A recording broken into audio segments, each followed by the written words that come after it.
Buenos días, mi nombre es Víctor Santelí. Hoy les vengo a hablar sobre el protocolo de red digital de servicios integrados, el modelo de interconexión de sistemas abiertos, la capa ATM y la capa de adaptación. Estoy viendo la materia de transmisión de datos a través de SAIAC. Espero sea de su agrado la disposición. Para hablar sobre lo que sería el protocolo de la red digital de servicios integrados, primeramente tendremos que conocer lo que sería el modelo OSI. El modelo OSI es un modelo de interconexión de sistemas abiertos. Este modelo podríamos decir que se ha convertido en una herramienta de enseñanza que muestra cómo diferentes tareas dentro de una red deben ser manipuladas con el fin de promover la transmisión de datos sin error. Este tipo de modelo se divide en 7 partes. Entre las partes más importantes tenemos lo que sería la parte física, el enlace de datos, la red, el transporte, sesión, presentación y aplicación. Primeramente hablaremos sobre lo que sería la parte física. En la parte física tenemos la parte de la interfaz básica primaria. Esta se divide en dos partes, que sería el canal D y en el canal B. En el canal D tendremos lo que sería la señalización, los paquetes, la telemedia, y en el canal B tenemos la conmutación de circuitos semipermanentes y la conmutación de paquetes. Esta capa física es la constituida por cables, fibras, tarjetas, switches y otros equipos mecánicos y eléctricos que forman la red. Esta es la capa que transforma los datos digitales en señales que pueden ser enviados a un cable para ser transmitidos. Segundo, tenemos el enlace de datos. El enlace de datos se divide en LAPD, el Frame Relay y el LAPB. Este enlace de datos, mejormente se podría decir que es donde la información se convierte en paquetes coherentes y tramas que se transmiten a las capas superiores. En esencia, la capa de enlace de datos descomprime los datos que vienen de la capa física y traduce la información de las capas superiores en los datos a ser enviados a través de la capa física. Tercero, tenemos la capa de la red. En este tenemos el control de llamada, la capa de paquete, tenemos una parte que todavía está en estudio y también tenemos la capa de paquete. Esta capa de red podríamos decir que es donde se establece el destino de los datos de entrada y de salida. Sí, mientras que la capa de enlace de datos es la carretera para que los autos circulen, la capa de red en el sistema de GPS que le indica a los conductores cómo llegar hasta allí.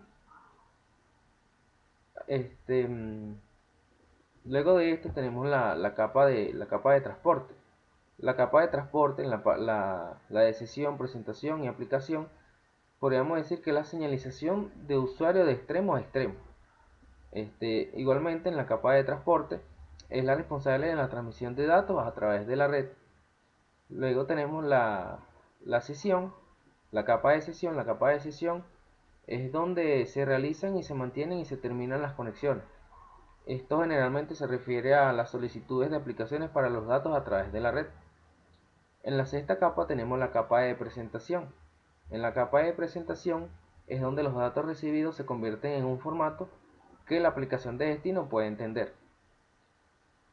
Y por último tenemos la capa de aplicación. La capa de aplicación coordina el acceso a la red para que el software se ejecute en una computadora o dispositivo particular. Los protocolos de la capa de aplicación manejan las solicitudes que las diferentes aplicaciones de software están haciendo a la red. Todo esto combinándolo, como hemos visto en el modelo OSI, podríamos decir que se divide en tres pasos. El primer paso es en el que el equipo tiene que ser conectado a una red o capa física y debe tener una manera de leer los datos. La segunda sería donde la red en sí misma tiene que estar en forma de entregar eficientemente los datos a los destinatarios adecuados y dejar que los destinatarios sepan que ha sido entregado. Y la tercera parte sería donde los datos han de ser desempaquetados y entregados a la aplicación en un formato que sea entendible y luego tiene que llenar las solicitudes que las diversas aplicaciones de software hacen a la red para el usuario. Por otra parte, tenemos lo que será la capa ATM y la capa de adaptación. La capa ATM podríamos definirla como la estructura de la celda y cómo las celdas fluyen sobre las conexiones lógicas en una red ATM. Esta capa es independiente del servicio y la capa ATM se encarga de generar el encabezamiento de las celdas, así como el multiplexaje de las mismas, para la realización de estas funciones donde opera sobre el encabezado de la celda y realiza cierto tipo de funciones, como podríamos decir que sería la generación y verificación del encabezado, el enrutamiento de la celda, el rechazo de solicitudes. Este, Podríamos decir que esta determina hacia dónde deberían ser encaminadas las celdas entrantes. Esta ajusta los correspondientes identificadores, envía las celdas hacia el próximo enlace.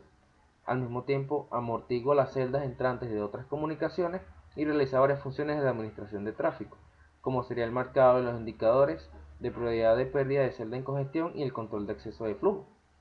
En la capa de adaptación AAL, esta podríamos decir que juega un rol clave en el manejo de múltiples tipos de tráfico para utilizar la red ATM y es dependiente del servicio específicamente desde su trabajo, donde el cual es adaptar los servicios dados por la capa ATM a aquellos servicios que son requeridos por las capas más altas, tal como la emulación de circuitos, video, audio, frame relay, entre otras cosas. Este, la capa de adaptación da a la ATM la flexibilidad de cargar con distintos tipos de servicios en el mismo formato de celda. Es importante entender que la capa de adaptación no es un proceso de red, aunque sin embargo es realizado por el equipo terminal de la red y es tarea solamente de la red enrutar la celda de un punto hacia otro, dependiendo de la información de su encabezamiento. También podríamos decir que la capa AAL se ocupa de acomodar la capa superior de diversas tecnologías a la tecnología ATM, así como implementa diferentes servicios, ya sea servicios de entrega, en orden de datos, servicios de entrega y velocidad constante de datos y temporización. Y bueno, esta estaba mi exposición, espero sea de su agrado.